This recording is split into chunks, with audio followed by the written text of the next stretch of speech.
Naija, which way now?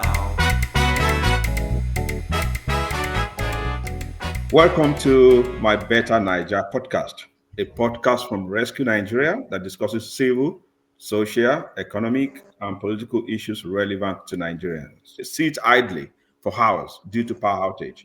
The restaurant owner whose food spoils because diesel prices have tripled. The tech startup founder who spends more time navigating bureaucracy than building products.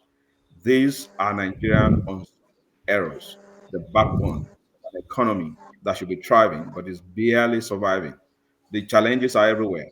What would it take to transform Nigeria from a graveyard of businesses into a entrepreneurial ecosystem where small businesses cannot just survive but flourish? Today, we explore these critical questions with two Nigerians who understand this crisis from different angles. Their insights will illuminate why Nigerian businesses struggle and what must change to unleash the nation's true potential. In the studio with us are Kikelomo Batola, popularly known rather by a brand name Wura Gold, Head of Sales and Marketing at Industrial and Medical Gases Nigeria PLC, business strategist, and a multi-venture entrepreneur. You're welcome to my Better Niger. Thank you. Also with us is Mr. Shegun Adetu, a seasoned finance professional and accomplished leader in banking with over 25 years of experience across corporate, retail, and investment banking. Welcome to my Better Niger, Mr. Adetu. Thank you, and it's my pleasure to be here. Let's go back. Institutional problem. Another one. Olusegun Adetu. You talked about getting loans from the bank. Actually, the lifeline of every small business is credit. You must be able to get credit. Now, the issue that a lot of people have been raising is this interest rate in Nigeria. And I know people who go to cooperatives, who go to small microfinance banks. Sometimes they tell me of rates that are crazy, out of this world, 30%. How can you make enough profit to even repay the loan? Yes, sincerely speaking, Nigeria is an unusual ecosystem. Nigeria as a country, I tell you, despite the interest rate, Nigeria is a place where you can invest 100,000 in a month and get 150. There's nowhere in the world where you can get that. As beautiful as that sounds, we still have challenges of finance. Uh, Let me give you a scenario. If you sell pure water, a bag of pure water will probably sell for maybe less than 1,000. But from that 20 sachets, you can get 1,005. So that is an indication that if you are borrowing at 36% per month, if you can sell that, if you can turn that money around within a month 4 times, I tell you, you have made double the money. So paying that interest is not a challenge. But the challenge there is, I tell you, insincerity on the part of the borrowers. To find out that when this money is given to them, yes, number one is inadequate funding. When you come to the bank and you need, let's say, 1 million to support your business, and they look around other things that surround borrowing you money, and they find out that what you can only take is let's say 500, and a typical entrepreneur elsewhere will look at other areas where he can shop up whatever he can get. But in Nigeria, you want to take that 500. That 500, don't forget, cannot meet his obligation. What is waiting for him to do? It might be for working capital. If you need a working capital of 1 million and you are giving 500, that's inadequacy. But the bankers will borrow you because that's the stock in trade. That's what they sell. So when they give you, by the time you get back to work, you discover that what that 500,000 will do will not be adequate for you to maximize your production. So number one, what it depicts is that business cannot pay that money, because we have to use that part of that money to to meet other obligations. If that money have been streamlined for part of sustaining your salary, you have to say, okay, let me pay salary so that I can keep the employees and reduce whatever I'm going to use for raw materials. So if you do that for two months, you discover that that money is gone down the drain. It's not yielding anything. So it becomes a problem for him to repay. So that is on his own. But there's a solution, there's a way out. A way out is that in other economy, in our primitive economy, we find out that people of like minds, just like saying you said in cooperative, even in cooperative, you find out that what they can give individual there is not adequate for what can support his business. So there's need for us to promote sectoral collaboration. What do I mean? Sectoral collaboration is that we find bakers coming together to say, okay, we've been in this business and it's been the teaching problem we have been having is finance. Let's come together, put some fund together for ourselves, and so that whatever you are going to borrow in bank will reduce. If you need 5 million and within your own collaborative effort, you can get 2 million. That's going to reduce the interest you pay to the bank. We need to encourage that within different sectors so that it will reduce the rate at which they go to the bank. Another one is I told you I'm a microfinance practitioner. The edit setting up our microfinance operation in Nigeria was supposed to be funded by states. 1% of each every state allocation was supposed to be meant for microfinance operation. If that fund has been coming at no cost to the CBN, it is warehoused and regulated appropriately, microfinance will not be competing with regular banks. They will perhaps be borrowing at one-digit interest rate rather than what we have today. You find out that a microfinance will want to borrow money because the money they are using is from conventional bank. It shouldn't be like that. It should not be like that. The microfinance itself, operators have gone to, let's say, First Bank to borrow at 30% or 25%. It's going to have this cost of operation. It's going to have other overheads. So by the time it's borrowing to microfinance, it's borrowing at 36 or 35. The microfinance is constrained to operate. So he has no choice. He will pass it to the final lenders. So when you come to microfinance, they will tell you, okay, per month, are you ready to pay 7% per month? 7% per month times 12. That's 84%. That's 84%. Only in Nigeria. Only Nigeria can survive with that kind of loan. But it's quite unfortunate. But I tell you, sectoral collaboration will go a long way in addressing that. Then the federal government should encourage grants to essential sectors like agriculture, health, other specific areas that will help in growing our economy. If they do that, they can. If it is not a grant, they can put it maybe single-digit loan that will assist entrepreneurs to grow.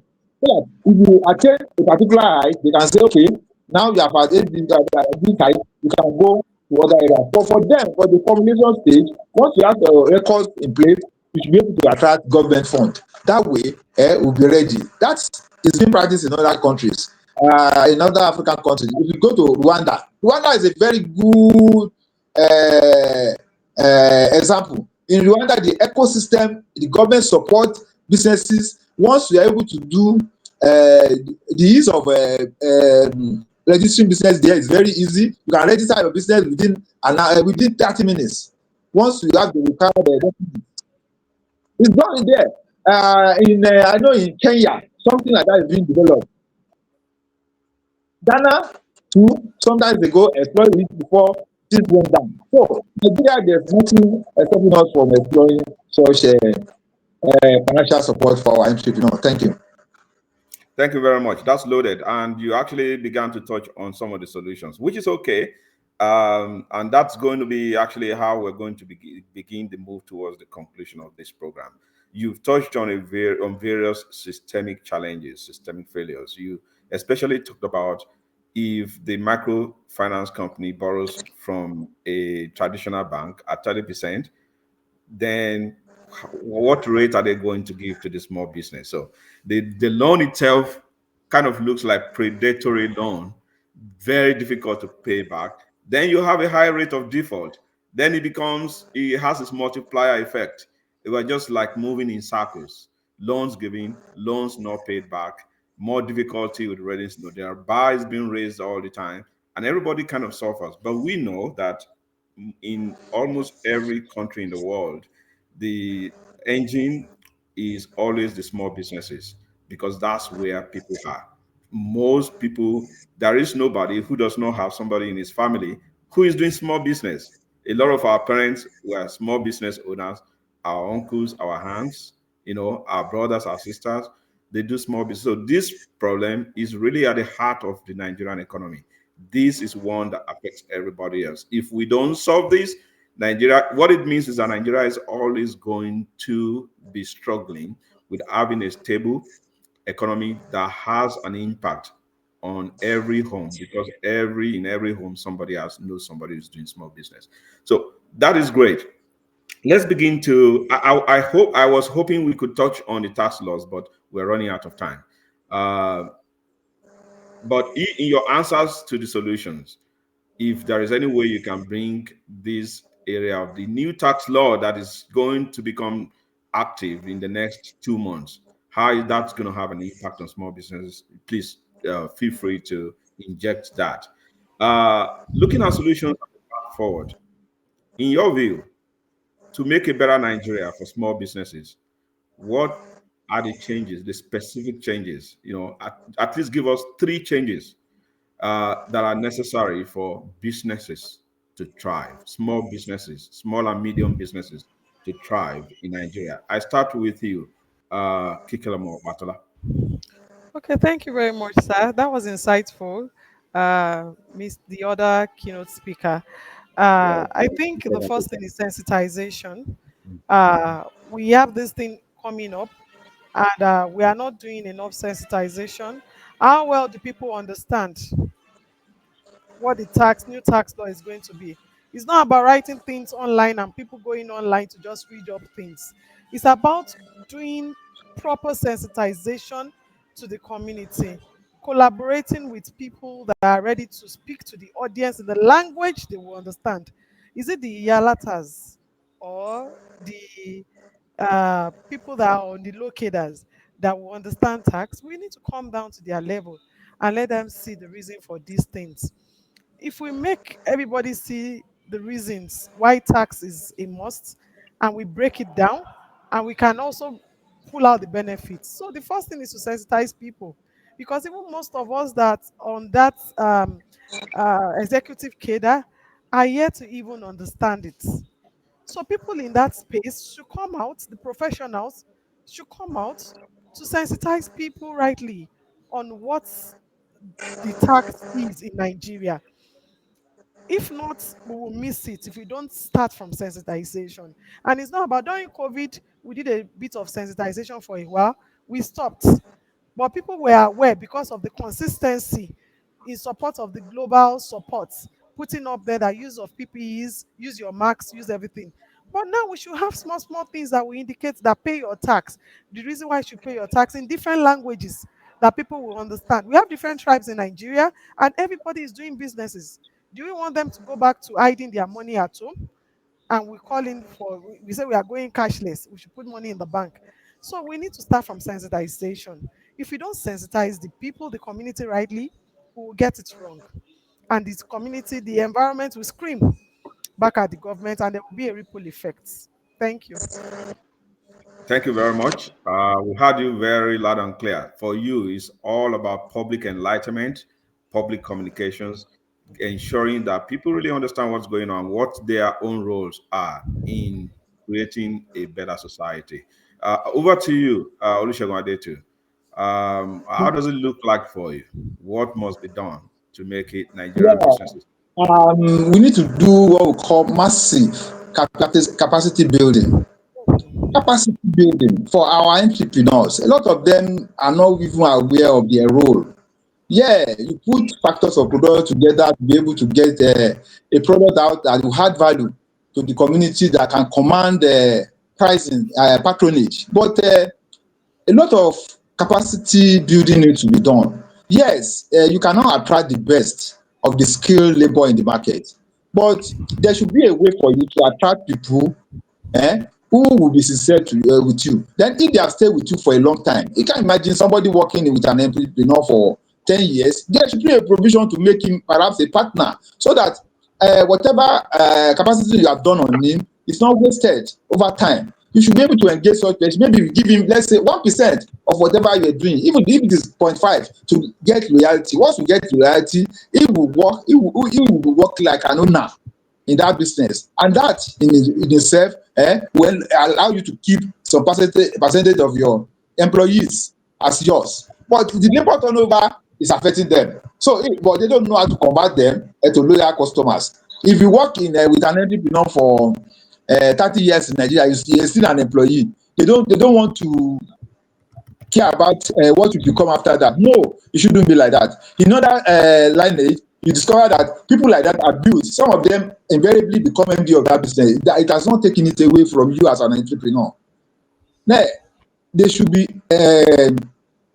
encouraged to explore the digital technology. They should be, I mean, as to stem theft and other theft. They should explore these digital technologies like cameras, wristwatches, other environment tracking, the wearables and other things, to keep them on track and let them know, so that wherever you are doing your thing, such things are monitoring you. Yes, I know some other clients, the employees will go there, they will destroy it. It has happened in different places, but there should be a way for you to improve on that. Yes, coming to tax, the way it's been harmonized. Before now, we had double taxation, but we have a triple.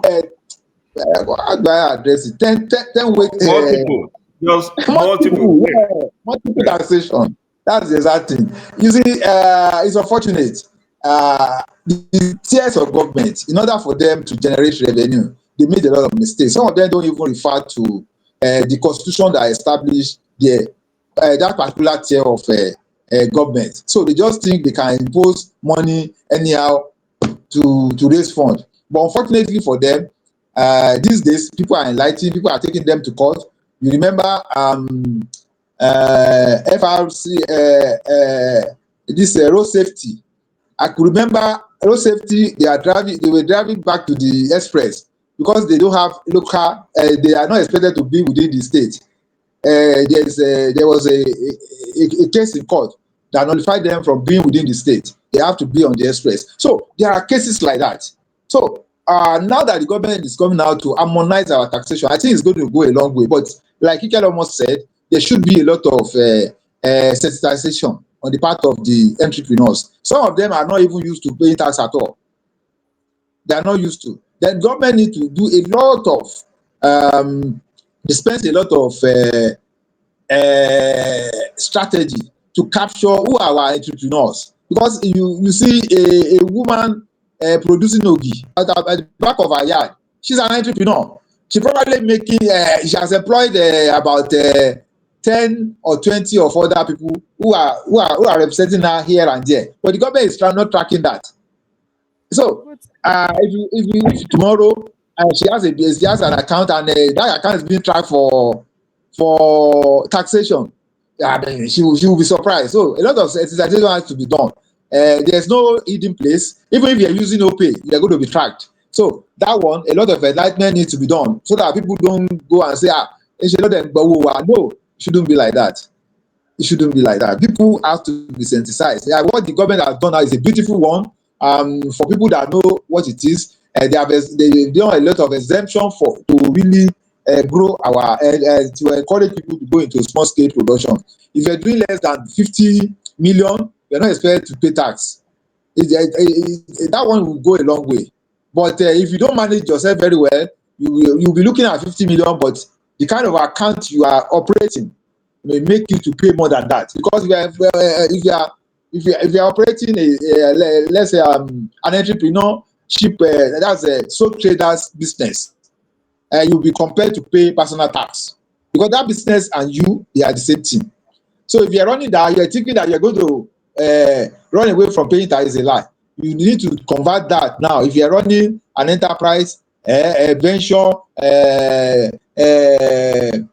and co without limited liability, you are going to be taxed. You will be made to pay personal tax, which is going to be determined through your the operation on your business account. So it's better for you to make it a liability company so that you don't get charged until it gets to above 50 million. So I will close on that to say that a lot of entrepreneurs should be prepared to learn so that they don't find themselves in a difficult situation. Thank you. Thank you so much. Yeah, that's a whole lot. Uh, it. I think we have introduced. That's going to be another challenge for small businesses, which is the new tax laws. People understanding it and using it very well. I read a story about someone who was boasting on social media how much they had made on TikTok, and then the inland revenue said, "Hey, you have to pay tax now." Yeah, yeah, yeah, yeah, tax, I yeah, know. Shut up about. Or when yeah, people buy, like you buy a 60 million naira car, then you have to explain how you yeah, raised that money if you didn't make a lot that of money, profit. yeah, yeah, yeah, yeah. So yeah, it's going to be a very interesting 2026 in terms of the new tax laws in Nigeria. Today, we've examined the crushing challenges facing Nigerian small business owners through the experiences of entrepreneurs and those who are in the trenches and economists, those who really know, who studied these systemic failures. We explored how daily challenges, institutional barriers, policy inconsistencies are strangling the very businesses that should be driving Nigeria's economic growth. They have identified public enlightenment, capacity building, deployment of technology, living wages for employees, government support for key sectors as some of the solutions to make a better Nigeria. The path forward requires more than rhetoric. It demands concrete action. Nigerians must choose. Are we going to continue to suffocate the entrepreneurs who create jobs and wealth, or build a system that nurtures rather than punishes business ambition? The solutions exist and have worked elsewhere in many other countries. And Olusegun Adetu gave us an example with Rwanda. What's missing is the political will to implement them. The story of Nigerian small businesses is ultimately a story about wasted potential. Every failed business represents not just lost capital, but lost jobs, lost innovations, and lost hope for members of our families. When 80% of startups collapse within 5 years, that's not a failure of entrepreneurship, it's a failure of governance. Yet, small businesses are the engines that will drive the Nigerian economy. This is where we all know somebody who's trying to do something good and make a living. It has an impact on every one of us. If they struggle, we struggle. To our listeners, whether you're an entrepreneur fighting daily battles or a policymaker with power to change things, or a citizen who depends on these businesses for goods, services, could be someone who sells pap, ogi, as Olusegun Adetu mentioned, in your neighborhood, or the vulcanizer who fixes your car tires. Um, this conversation matters to everyone. Nigeria's economic future depends on whether we can transform from a nation that crushes businesses into one that cultivates businesses. The question isn't whether Nigerian entrepreneurs have what it takes to succeed. They prove that every day, despite impossible odds. The question is whether Nigeria has what it takes to support them. Thank you so much for joining us on My Better Niger. Kikelomo Batola, entrepreneur and business strategist, as well as Olusegun Adetu, a seasoned banker and a very experienced person when it comes to microfinance and all of that in Nigeria. We really appreciate your being on this program today. You have added your voice to what needs to be done. We hope those who are in authority, those who are in a position to drive the change, we hope they are listening. This is what a better Niger looks like for us. Thanks for coming, and we hope that you would come back when we invite you in the future. Thank you. Thank Thank you you. so much. We're glad. Thank you. Until the next time, try to continue to make Nigeria better. Thank you. Nigeria will get better. Naija, which way now?